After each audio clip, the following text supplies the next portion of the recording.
All right. Hello, everybody. So, yesterday I ran a poll on my Instagram account of what you guys wanted to hear about, and overwhelming majority selected a video tutorial for basically how to perform a remote fitness or rehab consult. For those of you who don't know, my name's Dr. Michael Mash. I am a physical therapist and owner of Barbell Rehab. Um, with this recent change in all of our lives with the introduction of COVID-19, I know a lot of people, both fitness and rehab professionals, are moving towards telehealth. And there's a lot of videos out there right now that will show you how to sort of set it up, like the back end things, making sure you're using the right system, making sure it's HIPAA compliant.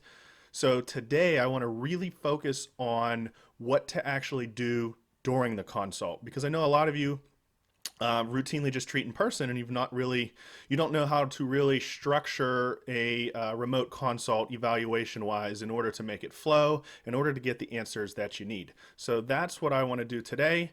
A lot of this will be directed towards like a rehab evaluation, but the Fit Pros, I'm going to also sprinkle some stuff in there for you guys, because I know a lot of fitness professionals are moving to online training as well. And even with online training, if you're writing remote programming, you should still have some sort of onboarding evaluation process or a movement assessment just to get to know your client. So you will also benefit from this presentation.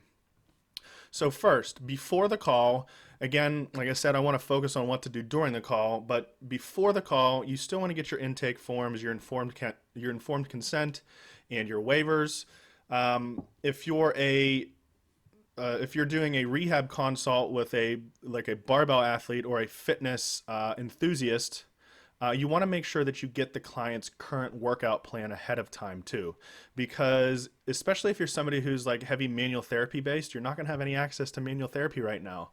So your prescription and your treatment is going to be really coming down to how to modify their current workout plan in order to get the desired result. So in order to do that, you don't want any surprises during the call. So I'd recommend on the onboarding process, getting a copy, having them email you what they've been doing the last 4 weeks in the gym. Also, if they have it available, have them upload a few of their videos of their lifts, of their aggravating lifts, to like YouTube Unlisted, and get the links for that. So you can go into this call knowing what they've been doing for the last 4 weeks and what their lifts look like. If you're not specializing in any kind of like fitness athletes, part of the intake form of the aggravating factors, getting that knowledge will help as well. You want to choose your video service. A lot of people are using Zoom, Skype, or FaceTime. You want to make sure that if you are a rehab professional, that it's HIPAA compliant, and you do this by signing a business associates agreement. But if you're a fitness professional and you're just doing an onboarding call, for somebody, FaceTime should work just fine. One of the big things that you want to make sure you do before the call is giving the client instructions for what to expect from them. Okay, so this is probably new for them. They've never done a remote consult either, so you need to give them instructions, and this can be done through an email prior to the call. So you should be letting them know that where they should be at, what they should be wearing, and how to make this as smoothly as possible. And I'll explain that on a slide coming up here. During the call, this is how I sort of structure any kind of remote video call. First, you don't want to get right down to business. You don't want to seem like a robot, especially now when we're dealing a lot with this whole social distancing thing. People are craving human interaction. So the last thing you want to do when you get on a video call is act like a robot and go straight into it. So chit-chat in the beginning. Get to know them, empathize, just be human. Have a conversation with them. Then you can get to the interview, get to the bottom of things, get to why they scheduled a consult, what they're looking for. Once you go through the talking phase, then you're going to do a movement assessment. Regardless if you're a rehab professional or a fitness professional, you want to see how they can move. And I'll sort of show you my preferred method to how to structure this. And then once you see how they move, once you know what's going on, then you're going to give the education and the exercise prescription. Okay, so first part, chit chat. Get to know them, talk to them like a fellow human being, right? Ask them how they're doing and how their family's doing, especially now with the coronavirus, COVID-19. A lot of people's, including everybody, we're all in this together. Everybody's life's been flipped upside down right now. So start the conversation and just ask them how they're doing. This is a good time to sort of let them know you read over their intake form and you're not going into this cold. So if they wrote something personal in their intake form, um, you can bring it up now. Now's a good time to bring that up. Um, so, for example, if they wrote in their intake form, my back hurts when I try and pick my granddaughter up off the floor. Um, you can say something here like, "Hey, I saw that you're having some back pain lifting your granddaughter. How's she doing?" Just use this time to let them know that you're here for them as a human being. Laugh, be cordial, smile. People gravitate towards people they like. They don't want somebody to sit there and wag their finger on the other end of the screen. Okay, so the interview. And this sort of, once you just start the chit chat process, you get to know them a little bit. You don't want to make that too long because again, this is a business, so you need to find that happy medium of okay, I build a little bit of rapport, I ask them about themselves, but it is time to get to business. So the first thing and what I do to start off with this is I start with some sort of variation of this sentence of I read over your intake form and I see that you really want to focus on X. Can you tell me more about that? I'm all ears. So you want to make them the center of the attention during these remote consults.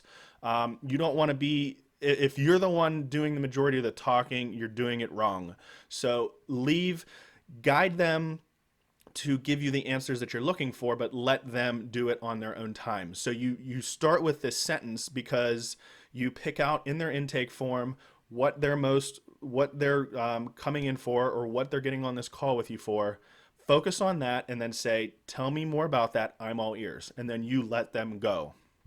You let them talk, and then you don't interject if you don't need to, and then just get an idea of what they want from you. Once the open-ended part of it's done, you can ask these little questions to guide it. I mean, this is stuff you do in the clinic every day, so it's just now on video. So the actual interview part doesn't change that much. It'll change more with the movement assessment and prescription. So you ask them, what do you think's been going on, and what have they been told by others? Because this is going to give you some vital information as to, okay, do they have any kind of barriers, false beliefs about what's going on that's hindering their progress? Because this is going to really come down to the prescription and the education you give in the end. You want to know what they think is going on. If you're a fitness professional, maybe they're coming to you for weight loss and they've been told by somebody else some sort of diet that is like non-evidence based. So you want to know what they think is going on. And you also want to know what they've been trying to do to remedy the situation. For rehab professionals, have they been doing ice, heat, ibuprofen? Have they seen another provider? If you're a fitness professional, maybe somebody's coming to you because they want to put on some hypertrophy of the chest and shoulders or what have you. What have they been doing? What have they been doing to try and reach their goals, and why are they reaching out to you? The big part I can't stress enough is let them do the talking. Guide them to the answers that you're looking for, but let them guide it to you. So the interview checklist, again, you want to get their current workout plan. That should have been something that you already have in front of you, especially if you're working with a fitness athlete. Figure out the aggravating and relieving factors. Basically, figure out what hurts and what have they been doing to make it feel better. What they've already tried, what they've been told, and their fears and hesitations. You want to sort of get an idea of what is this negatively impacting in their life right now? How is this pain or this limitation negatively impacting their life? Or how is this lack of fitness, if you're a fitness professional, how is this affecting them on a deeper personal level? And then that segues nicely into the big home run at the end of the interview is what is the client's goals? What do they want to achieve from working with you? And then how can you make that happen?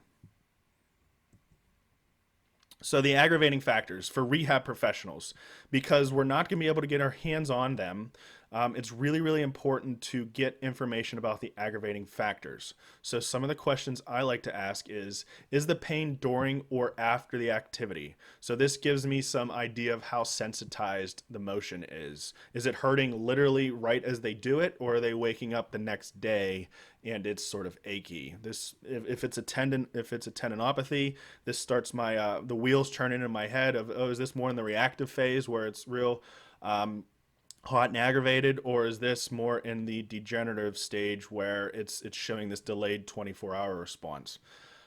If the pain and discomfort is during, is it just with the movement itself, or is it with a certain load, or after doing it for a prolonged period of time?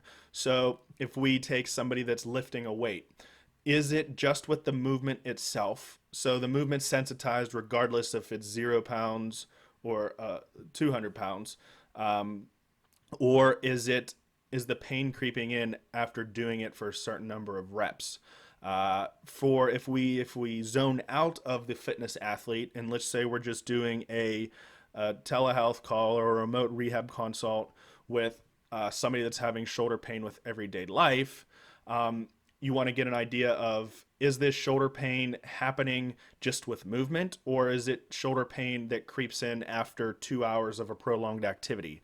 This starts to get my wheels turning of, is this something that's intensity sensitive, so it only hurts with heavier weights, or is it something that's volume sensitive, where it's hurting with a certain amount of reps? And then if the pain is during, does it settle or worsen the day after? This question gives me insight as to whether this is some sort of stable issue or unstable issue. Are they consistently exceeding their capacity and flaring up the day after? So are they more on the persister? Are they like a persister? Are they just grinding through these symptoms? Or does it hurt just a little bit and then it settles the next day? So these are some questions I ask, regardless if it's a barbell or fitness athlete or somebody that's just looking to overcome some pain. That being said, I start with that, but it's important to understand the aggravating factors, but you want to quickly flip it to function after. Many people that come in are really, really perseverating on their pain, and this can kickstart this never-ending cycle of just being hyper-aware, hypersensitive, always thinking about their pain. So you want to get an idea of that first, but then you want to quickly flip it to function. What is it preventing them from doing, and how can you help them do what they want to do? So get an idea in the beginning about pain, but don't perseverate on it forever. So once you perform the interview, again, you start with your chit chat, you get to know them a bit, and then you dig deep into the interview and you figure out what's going on. At this point, you should already have a good idea of what's going on without even seeing them move. And you should already be trying to formulate, okay, what am I going to prescribe as an HEP, home exercise program, or what kind of, how am I going to help modify their behavior or activities? So performing the movement assessment. In that email where the onboarding email where they get the information of where to go, like go to this link at this time for your appointment, you should also convey this information. You want them to be in a well-lit open area where they can sit, stand, or lie on the floor and still be on view of the camera. Because in order for you to do an effective movement assessment, in order to understand how they move, you want to make sure that you can see them sitting, standing, and lying on the floor.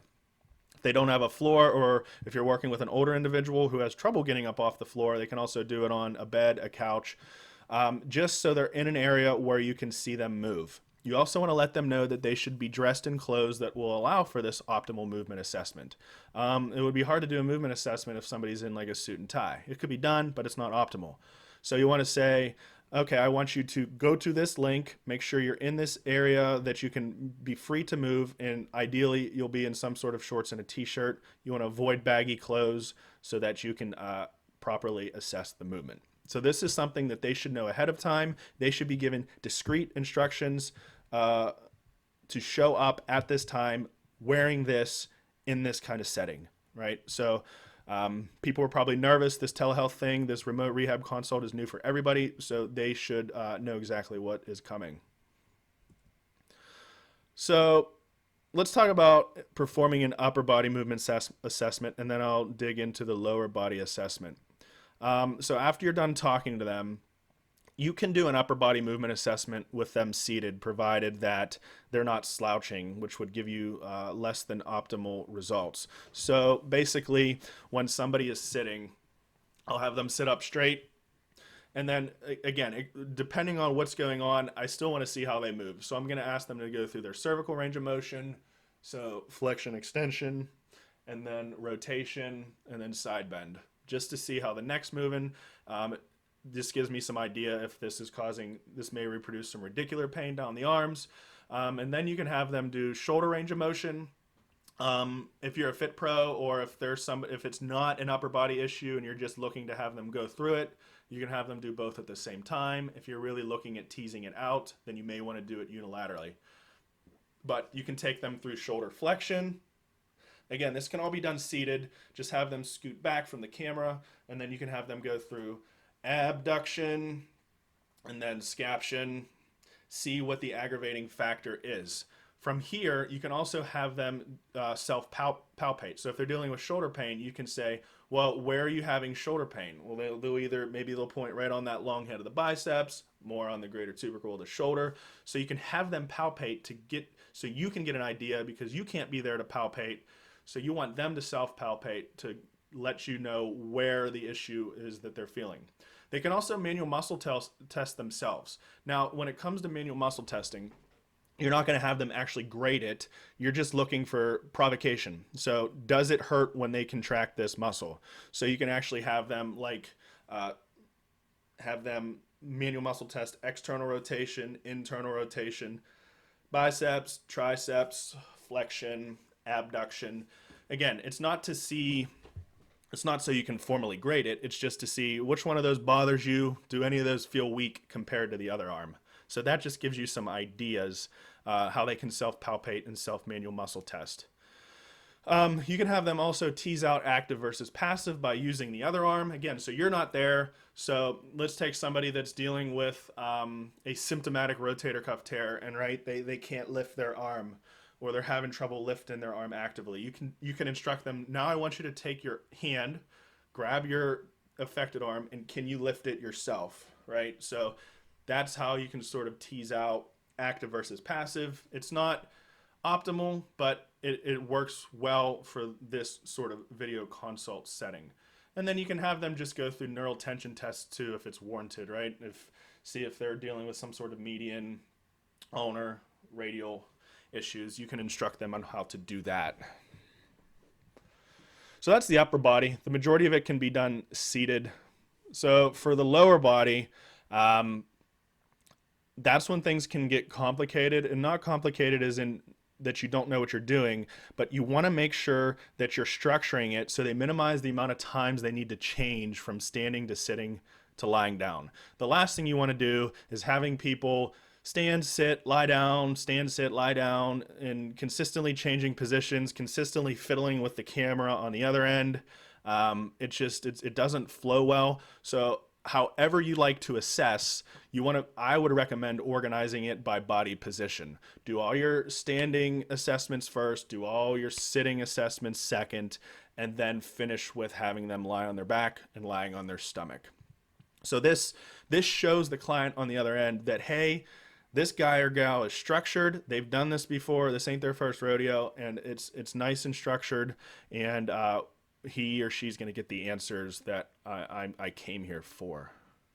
Okay, so everybody assesses things differently, obviously. So I'm not trying to teach you how to assess. I'm trying to teach you sort of how to organize it best for when it's a video consult. So some things you may want to look at when somebody's standing.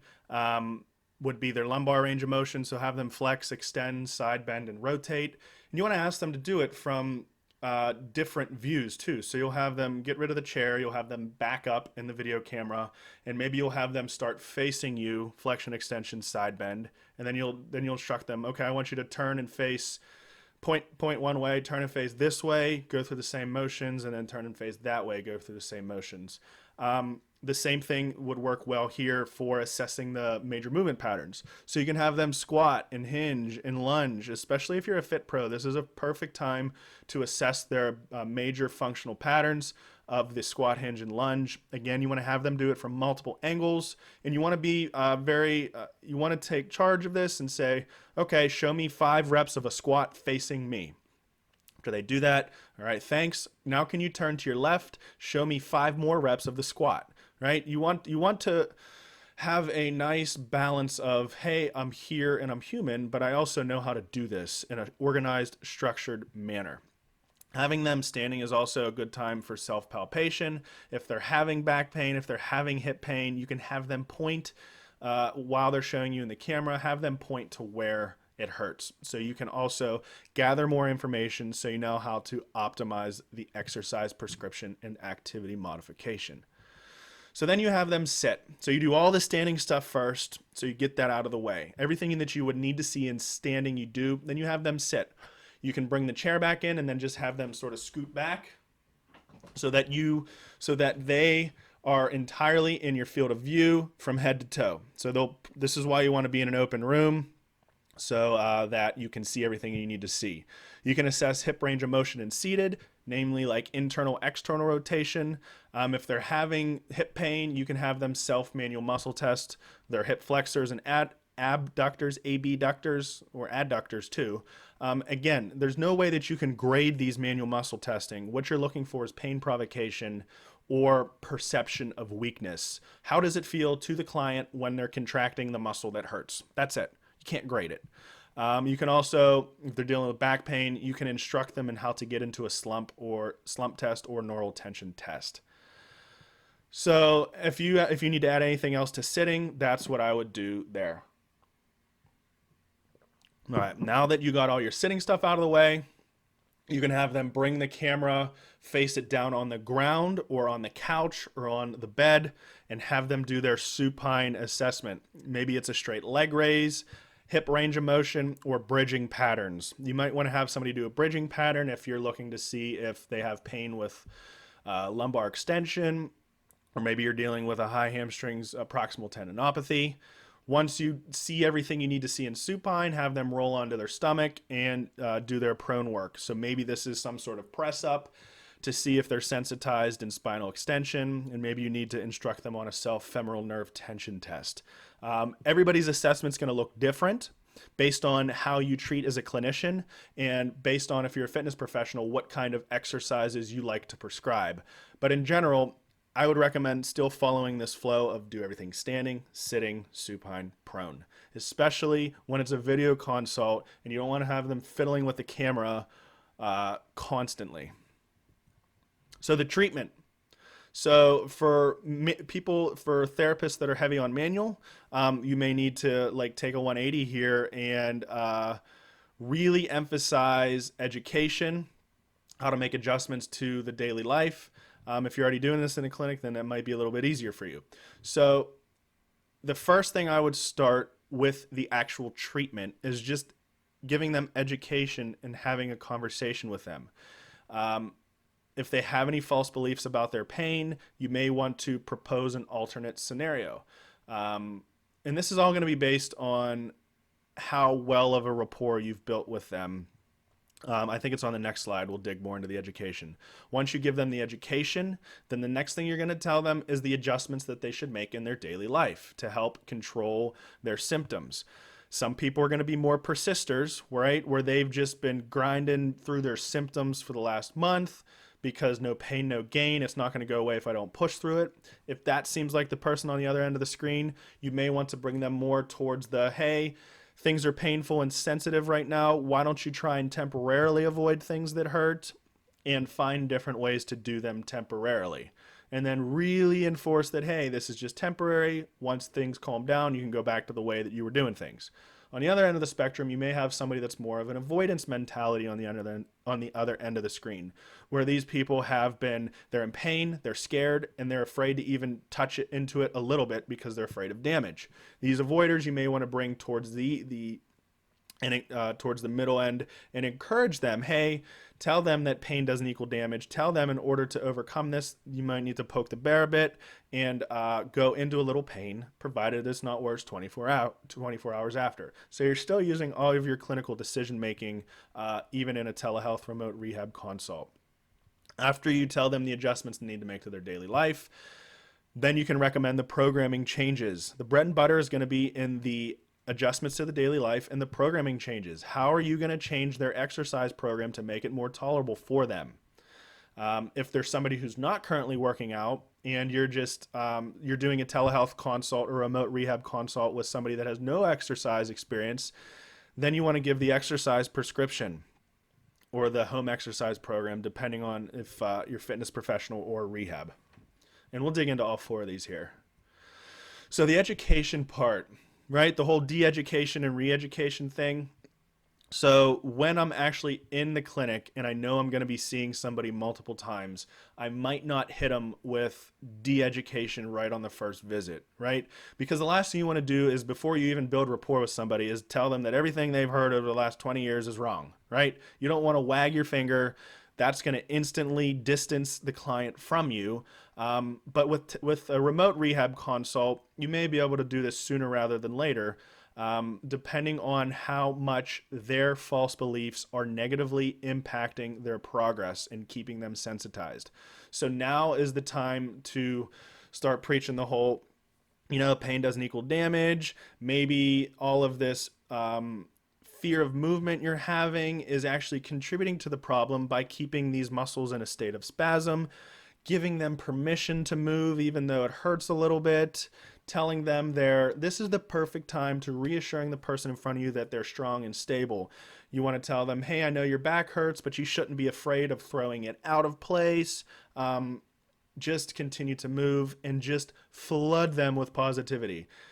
As long as you ruled out red flags, now is the perfect time to tell them that they're strong and stable. They're just a little bit sore right now. Reassure them that movement is the answer. Maintain rapport, don't wag your finger. That's the big thing here. You want to always teeter that line between, hey, I'm a human just like you on the other side of this screen. I know what I'm doing, but I'm not here wagging my finger demanding.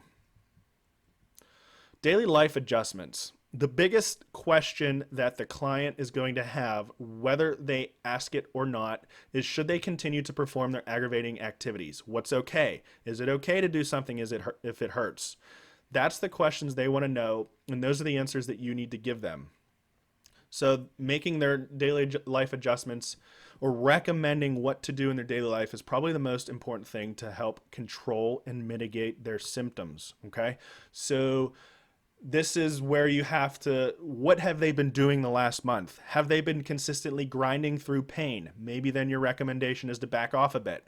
Have they been totally afraid to move because they don't want their pain to be lasting forever? That's when you may encourage a little movement. So you got to find out where on the spectrum, give them clear, distinct instructions of whether they should push through pain a little bit or if they should modify and avoid it. This is going to be a clinical decision, but this is answers they want, whether they ask it or not. For fitness professionals, this is where you recommend the simple changes they can make throughout the day in order to increase their aerobic work, maybe in order to get them to that recommended 150 minutes a week of aerobic activity. Tell them these little changes that they can make during the day in order to be more healthy. Take the stairs instead of the elevator. I know a lot of people are homebound right now because of quarantine and COVID-19 right now. Tell them how they can maintain their aerobic work and get aerobic work in throughout the day. Tell them these adjustments that they can make to their day to be more healthy and mindful in general. Programming changes. So if you're a PT who's working, if you're doing one of these consults with a fitness athlete, You should know how to modify their program in order to mitigate symptoms. This is really going to come down to manipulation of volume, frequency, and intensity to control the symptoms. You can also manipulate the exercise itself via changing the range of motion, slowing the tempo down, modifying the form to something that's more tolerable. If you want to learn how to do this, I have countless articles on my site, barbellrehab.com, for how to modify the programming in the form for different types of pain. They may also need to perform a different exercise altogether if the provocative one is too sensitized. Give them simple instructions for what to do with their current program and how to change it in order to control the symptoms and build back up to baseline. So for somebody that's not currently exercising at all, you're going to need to give them an exercise program. So you want to make sure you tell them how to modify their daily activities and give them a couple exercises that will cause the tissue adaptation you're looking for. If you're dealing with somebody that doesn't need any specific tissue adaptation, you're just going to write a general program to promote overall movement. Your squat patterns, your hinge patterns, your lunge patterns, get them moving, large muscle groups over large ranges of motion within the parameters that they can do right now.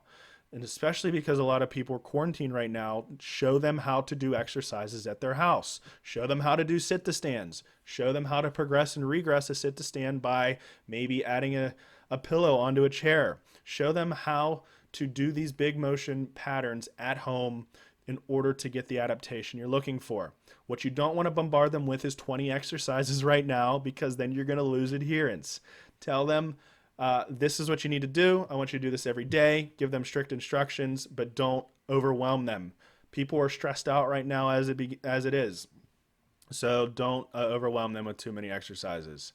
For fitness professionals, the conclusion of this onboarding call should segue nicely into your online training program. You can get back to them and say, okay, I got all the information I needed. Give me however much your turnaround time is between the initial consult and the beginning of the online training program. Give me X amount of time. I'm going to write your program and then deliver it to you via whatever app or customized delivery program you use for your online training. Okay, so hopefully now you've learned a little bit of what to actually do during the remote consult. Again, there's countless resources out that have been posted in the last 2 weeks of how to actually set this up on the back end. But hopefully now, after watching this, you have some information of actually how to conduct the consult itself. Big takeaway pictures are chit-chat in the beginning, get to know them, empathize with them, show them that you're a caring human being, do the motivational interviewing, see what motivates them, see what their aggravating factors are, see what they've been doing, perform a movement assessment, and make sure that you're organizing this movement assessment by body position. Don't have them rolling all around, changing the camera multiple times. Do all your standing stuff, then you're seated, then you're supine and prone. Have it structured and ordered so that they're minimizing the amount of movement and minimizing the fiddling with the camera. And then after that's done, prescribe them a program to do at home, deliver it in a clean and able to understand fashion. And then if you're a fit pro, this would transition nicely right into your online training program prescription. If you want to learn more from me, I'll throw this either in the links in this video or on the page itself. You can download my 4-step framework for training with pain. There's also a free beginner's guide to barbell training and also various blog posts on my website. Again, I'm Dr. Michael Mash, and thanks for listening. Hope you found this useful.